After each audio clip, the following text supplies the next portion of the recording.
You want me to put that on my Tudor?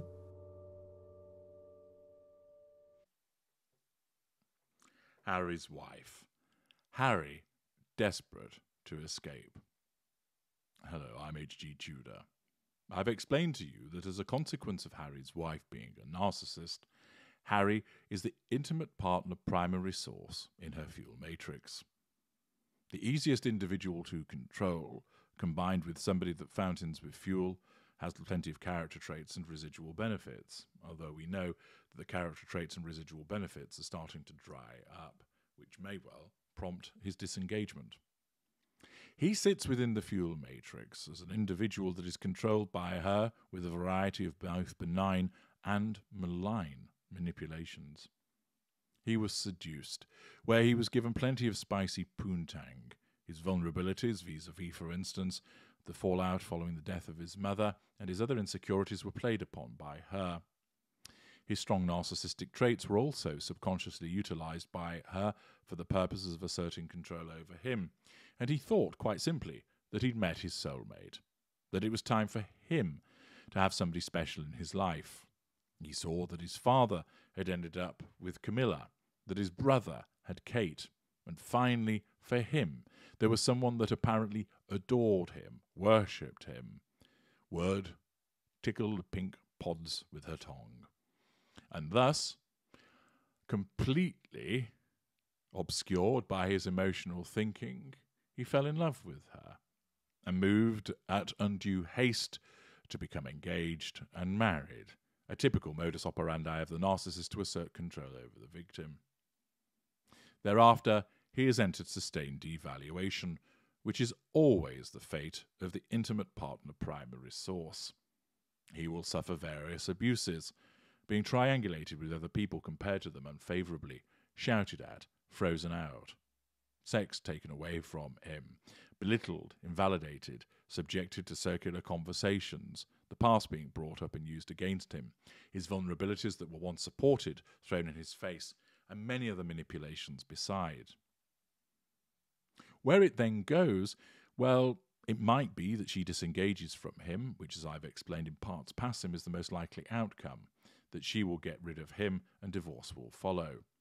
But there's a possibility that he might escape, or neither disengagement or escape takes place, and he is subjected to the roller coaster ride of being abused and then treated well, being abused and then treated well, as he alternates between sustained devaluation and respite periods, where the golden period is given to him once again.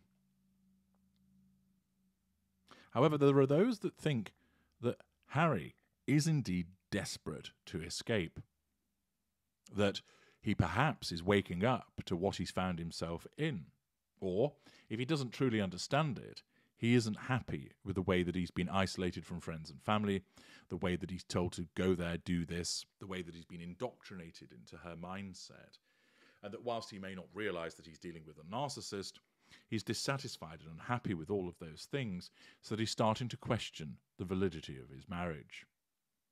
Camilla Tominey, in The Telegraph, tells us, Prince Harry looks like a man desperate for an escape route. We should give him one.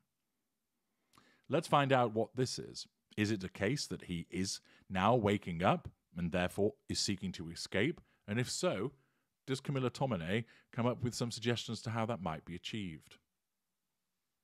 Much, she writes, is being made of the Duchess of Sussex's newfound inconspicuousness. It wasn't long ago that there was no escaping the American former actress turned wannabe people's princess as she revealed her truth on Oprah, shed tears on Netflix, pity play, and shed pearls of wisdom on her Archetypes podcast, patronising fridge magnet platitudes. I'm particular, admitted the woman once dubbed Duchess difficult by palace staff, insisting that setting boundaries did not make her demanding. Hypocrisy, blindness to her behaviour. But having been completely absent from the promotional activity around Spare, see parts past him, her husband's warts and all autobiography, and now having decided against attending the coronation, preferring instead to remain in California, Duchess Doolittle would appear to be a better moniker. Biding her time since that South Park episode, there is mounting talk of a rebrand, with Harry's wife reportedly planning to revive her lifestyle blog, The Tig, Think Martha Stewart meets Kim Kardashian, presumably with enough paid endorsements, residual benefits, to fund the couple's quest to maintain financial independence from the crown and possibly to get a new kitchen. But as the mistress of reinvention works on Megxit, the sequel, what is the Duke of Sussex to do? The John Lennon to his wife's Yoko Ono, or as someone once joked on Twitter, Woko Ono, things aren't quite as straightforward for the fifth in line to the throne, for whom Britain appears to be the third person in his marriage. Like his relationship with the royals, Prince Harry's connection with his country of birth is complicated. I love my mother country, and I love my family and I always will, he has said. I just wish in the second darkest moment of my life they'd both been there for me. Oh, boo-hoo. Yet in making a surprise return to London for his High Court case against Associated Newspapers Limited, and in agreeing to attend the coronation on May the 6th, Harry looks like a man with a yearning for Blighty, and if that's the case, if he does want to come back, at least for a temporary period, shouldn't he be welcomed, not only by the palace, but the public too? Now, it seems to me that that's a little bit of a stretch to suggest that he's necessarily yearning for Blighty. There's no doubt that he misses the country and his family and his friends and the way of life that was so familiar to him. But is he at that stage where the world that Harry's wife is showing him is starting to wear thin? Or is it simply the case that he turned up pursuant to instructions with regard to the case against Associated Newspaper Limited, and that he has to turn up to the coronation because, after all, he is the king's son? Tominay continues, the truth is that Harry will always seem more at home here than in the United States, even after his imminent eviction from Frogmore House. In America, he's just, as the South Park creators rather crudely put it, a dumb prince. I would add, in actual fact, that he's not even a prince in the United States, because whilst he has that title, the United States isn't one for recognising royalty, since they have never had a monarchy. And therefore, they would just see him as a gentleman that goes by the name of Prince, but he's actually just a dumb fuck. The Sussexes are not major influences there. That job is left to people such as the less middle-aged Selena Gomez and Kylie Jenner. The Duke and Duchess are just another pair of celebrities in a country where they are two a penny. Any American dream that Harry might have had appears to have gone a bit stale, with the Netflix glow fading much quicker than he may have hoped. His memoir is still among those topping the charts, but that caused a stir because of what it said about the royal family as a whole, not just him. In Britain, by contrast, Prince Harry will always be someone. He's the son of the king, the brother of a future king, and an uncle of a future king. And although he may have done his best to destroy these familial ties, they still mean something over here. That's why Britons have been so reluctant to write him off completely. Positive memories linger of the lad who was a good laugh before he completely fell under his wife's spell. And I think that observation is accurate. Indeed, people seem generally pleased he's chosen to support his father on the biggest day of his life, and they will be largely delighted that Harry's wife won't be making another appearance in Westminster Abbey. The king loves his darling boy. The family knows Harry's presence at the service will bring Charles joy, and that's good for the monarchy. Deep down, I suspect many people hope that Harry, Charles and William will resolve their differences this time, writes Tominay. Life is too short for any family to go on like this, be they populated with princes or paupers. Indeed, interjecting for a moment, that is an obvious observation. However, the accuracy of it is such that whilst life is too short, there are considerable difficulties that are faced when you're trying to waken up somebody who is in a narcissistic ensnarement. This is something that I regularly advise people on, often speaking in conference call to members of family who are concerned about a family member who's been caught under the spell of a narcissist and has married them, with all the problems that come following from that.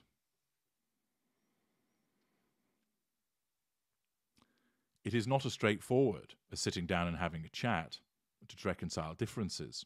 It's the necessity of basically deprogramming him. The necessity of ensuring that his own emotional thinking drops by keeping him away from her. And that's going to prove difficult, because she'll, of course, be utilising the children as a means to get him back as quickly as possible to maintain her control over him. Tominay continues, it's reasonable to wonder, too, if Harry can make Britain a home again. despite his recent penchant for spewing American psychobabble and his insistence that he's loving the LA lifestyle. It does look like he's lost in the States. The cynics would say that even before he met Harry's wife, Harry was not fond of this green and pleasant land. In 2008, when he was serving his first tour of Afghanistan, the Duke was asked if he would ever return to the war zone. "I don't want to sit around in Windsor," he replied, "but I generally don't like England that much, and you know, it's nice to be away from all the press and the papers and all the general shit that they write." But now that he's sitting around in Santa Barbara, with the press continuing to write about him back home, has he really achieved peace? Tomonay writes, "It's always struck me that if there was one place Harry would yearn for outside of Britain, it would be Africa, not Los Angeles." He once said, "I wish I could spend more time in Africa. I have this intense sense of complete relaxation and normality there. To not get recognised, to lose myself in the bush with what I would call the most down-to-earth people on the planet, people dedicated to conservation with no ulterior motives, no agendas, who would sacrifice everything for the betterment of nature. I talk to them about their jobs, about what they do. As I've mentioned previously, Africa would appear to be the place that Harry would be truly happy." Tomonay states, "You get the sense that Harry's always pined for a real sense of belonging, not just to be loved, but to be familiar. And of course, this is something that Harry's wife has used against him." Tomonay previously mentioned Afghanistan because this week we were once again reminded of how the military always brought out the best in the Duke. Responding to the death of Help for Heroes founder Bryn Parry, who made a life-changing difference to military veterans and their families, Prince Harry paid a heartfelt tribute saying, "We bid farewell to a man who, alongside his wife, completely transformed the UK charity sector for the benefit of those who have served. His vision, determination and brilliance provided a lifeline for thousands of veterans as well as their families when they needed it most," demonstrating emotional empathy with those words. The saddest aspect of all of this is how low Harry, a former British Army officer, has fallen in the estimation of his fellow troops, who once admired his determination and brilliance. It's now unlikely he will even wear a military uniform to the coronation, despite all that he has achieved with the Invictus Games. The man who was once our Harry needs a purpose in life beyond attacking the media and his family, which of course he's influenced to do by his wife. By giving him a warm welcome in 3 weeks' time, Britain might be able to help him find it. It is, however, questionable whether he will get that warm welcome, given the way that he's behaved, influenced by his wife. That people may well think that it's a bridge too far, and that they would not want to give him that warm welcome that Tomonay suggests ought to be done for the purpose of helping him find his way back. It's also worth pointing out that it's going to take a lot more than a warm welcome to help Harry escape from his handler. It's going to take a lot more than just cheering him and making him feel wanted for the purposes of ensuring that he escapes her.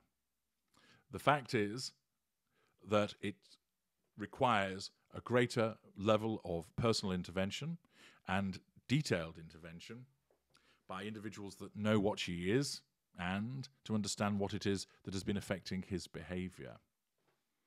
Let's have a quick dip below the line in relation to this article. There are over 2,500 comments. Let's just get a flavour for whether people do think that the hand of support should be offered to him to help him escape, or whether he's beyond the pale. Michael Lee, Harry has himself to blame for all his troubles. He clearly despises being the spare, and his ego is way too bloated for the whole of Britain to absorb.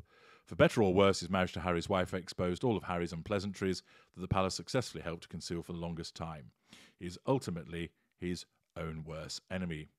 Jude Davis, just checking the date. No, it's not April Fool's. How out of touch with public sentiment this article is. Miss Scarlett, are you mad? Harry, by his own efforts and those of his loathsome wife, has made himself thoroughly unwanted in the United Kingdom.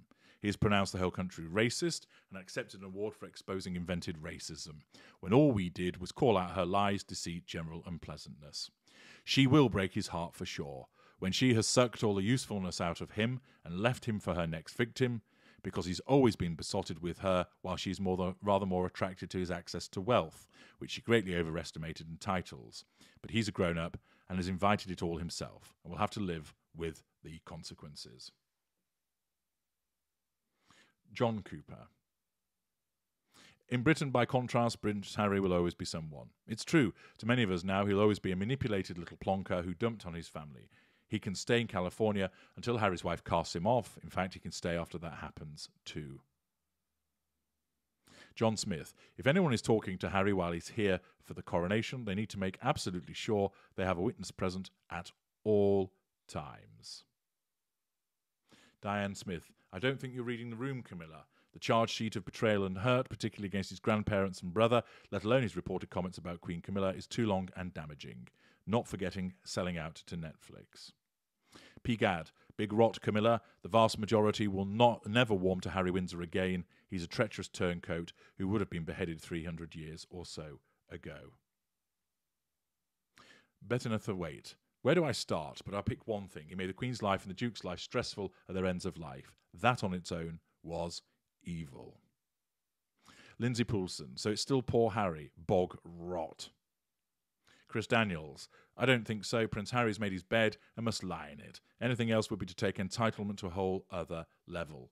Michael Wright. Nah, stuff him. Woke, disloyal idiot, not welcome, disrespectful to his family and his country. Take his passport away along with his titles. And on it goes. They certainly don't believe that the article is representative of the mood in the United Kingdom, and certainly don't see that there's any way back because he's burned his bridges. Furthermore, as I've pointed out, an attempt to cause him to escape would not be achieved by Britain welcoming him, which seems highly unlikely to occur given the sentiment expressed in the below-the-line comments, if they're anything representative of the whole of the United Kingdom, but rather a more serious intervention is required. And as I've explained, there's no guarantee at this juncture he'll be responsive to it. It remains the case that whilst it might be said that he's desperate to escape, I see it as more likely that that isn't the case, and disengagement is what is going to happen. I'm H.G. Tudor. Thank you for listening.